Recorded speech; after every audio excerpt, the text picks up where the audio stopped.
A couple of running backs here in the free agent class that are intriguing. Aaron Jones from the Vikings. He signed just a one-year deal when he went over there last year. Javonte Williams, Najee Harris, Rico Dowdle, J.K. Dobbins, Jalen Warren, Nick Chubb, Kareem Hunt. That's the list of guys that we have there from the running back position. Who do you want to start with here to talk about some of these available running backs? So, honestly, I think just for the Cowboys situation, I'm curious on what their decision is on Rico Dowdle, because he did have a pretty nice end of the year. He had 100-plus rushing yards in 4 of his last 6 games, 74.4 rushing grade for the season. This is at least an average starting back in the league now who kind of had a late-season breakout as they were running the ball more and all their injuries had happened.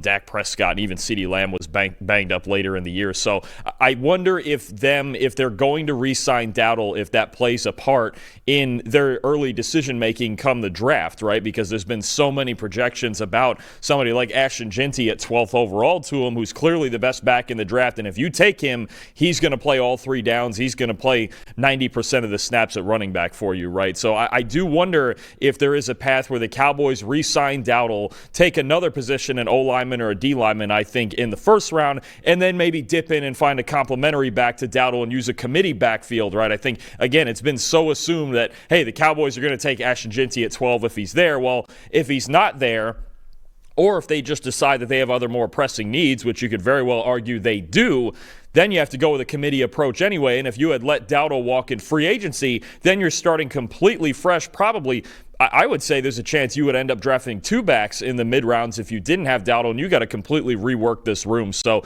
it is something I think the Cowboys need to address, the running back position. And we're going to know, I think, first and foremost, if whether or not they sign Dowdle is going to take us down the road of what their running back room is going to look like. Yeah, I think that's a worthwhile conversation of certainly what the Cowboys are doing with the guy who, albeit not the strongest running back room, led their room last year. It's not as important to go into the draft like, we need to fix the running back weakness because you can kind of address it anywhere. So it's not as important as, say, getting a new quarterback in there so you don't feel like you have to draft one at the very top of the draft. But it is sort of worth noting. The 2 guys that I'm the most intrigued about are Javonte Williams and J.K. Dobbins. Obviously, 2 guys that unfortunately are very talented football players whose NFL careers have been more disappointing than we thought that their talent believed that it was going to be just because of injury. J.K. Dobbins has dealt with injury throughout his NFL career.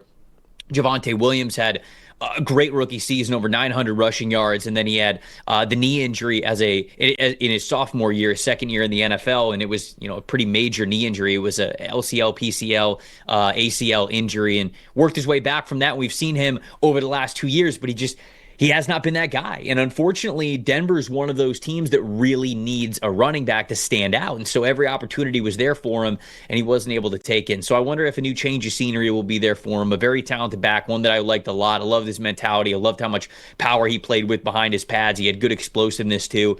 I felt like he was somebody who is worthy of the second-round selection that he was taken with, but I wonder what his market is going to be like. I wonder how many teams go, you know what, that UNC version of Javonte Williams is still there. So he's the guy that I would shout out there in that group. Anybody else before we move on to wide receivers? No, I'm just curious. The only other one is maybe the market for Najee Harris, because there's kind of the debate with him as far as traditional stats and having 1,000 yards in each of his first 4 years versus the rushing grades and all the rate stats being a little bit lower. He's kind of a high volume guy in Pittsburgh. Clearly, somebody's going to sign him because he's got the size, and when he gets in the open field, he can run. But I would be curious to see his market as well, because he's going to end up somewhere. I don't know if it'll be staying in Pittsburgh. I don't know if it'll be staying in Pittsburgh with Jalen Warren, who's also a restricted free agent. So the Steelers certainly have a lot of situations to deal with in their backfield. And again, I wonder where this deep running back class in this draft leads to the decision-making for some of these teams that are losing these guys.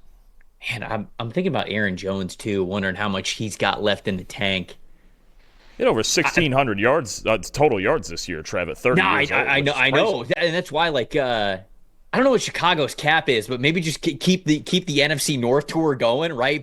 Played in Green Bay, then Minnesota, and then you can move over to Chicago, because I think that, man, Ben Johnson could do some wonders with a guy like Aaron Jones there. So I think about that as a potential landing spot. But Thanks for watching, everybody. Make sure you like and subscribe the video. And if you don't have a PFF Plus subscription, you can get one to see all the premium stats that we talked about here on the show, plus the expert betting and fantasy advice over at subscribe.pff.com. The description is also right below, so if you are not a PFF Plus subscriber, you can become one today.